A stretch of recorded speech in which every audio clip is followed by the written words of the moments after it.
بسم الله الرحمن الرحيم. عن عائشة رضي الله تعالى عنها قالت قال رسول الله صلى الله تعالى عليه وسلم: إذا أكل أحدكم فليذكر اسم الله تعالى، فإن نسي أن يذكر اسم الله تعالى في أوله فليقل بسم الله أوله وآخره. رواہ ابو داؤد۔ نبی کریم صلی اللہ علیہ وسلم نے ارشاد فرمایا،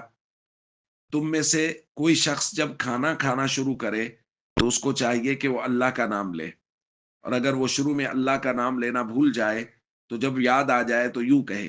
بسم اللہ اولہ و آخرہ۔ دوستو، کل کے درس میں یہ درخواست کی گئی تھی کہ کوئی شخص اگر گھر میں داخل ہونے سے پہلے اللہ کا نام لے لے تو شیطان گھر میں داخل نہیں ہو سکتا، اور اگر کھانا شروع کرنے سے پہلے اللہ کا نام لے لے تو شیطان کھانے میں شامل نہیں ہو سکتا۔ آج یہ مناسب سمجھا جا رہا ہے کہ گھر میں داخل ہونے سے پہلے کی، اسی طرح کھانا شروع کرنے سے پہلے، اور اگر بھول جائیں تو کھانے کے درمیان کی دعا ان کا مذاکرہ کر لیا جائے۔ گھر میں داخل ہونے سے پہلے یا گھر میں داخل ہوتے وقت جو دعا حضور علیہ الصلوۃ والسلام نے تلقین فرمائی، سنن ابی داؤد میں حضور نے فرمایا، اذا ولج الرجل بیتہ، جب کوئی آدمی اپنے گھر میں داخل ہونے لگے تو یوں کہے، اللہم انی اسألک خیر المولج و خیر المخرج،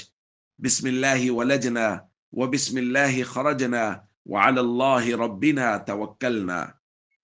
کہ اے اللہ، میں تجھ سے سوال کرتا ہوں کہ ہمارا آنا خیر کا ہو، ہمارا نکلنا بھی خیر کا ہو، اللہ کے نام سے ہم داخل ہوئے، اللہ کے نام سے ہی ہم باہر نکلے، اور اپنے رب اللہ پر ہم نے توکل اور بھروسہ کیا۔ یہ گھر میں داخل ہونے کی دعا ہے، ہمیں یاد کرنی چاہیے، اور اگر یہ یاد نہ ہو تو گھر میں داخل ہوتے وقت بسم اللہ ضرور کہہ لیں تاکہ اللہ کا نام لیا جائے۔ اسی طرح کھانا شروع کرنے سے پہلے دعا معروف ہے، بسم اللہ وعلی برکت اللہ، اللہ کے بغیر بھی منقول ہے، بسم اللہ و برکت اللہ۔ اور آج کی دعا میں جیسا کہ ہم نے پڑھا کہ اگر کھانا شروع کرتے وقت یاد نہ آئے اور ذہن میں نہ رہے تو جب بھی یاد آئے تو یوں کہے، بسم اللہ اولہ و آخرہ۔ السلام علیکم ورحمۃ اللہ وبرکاتہ۔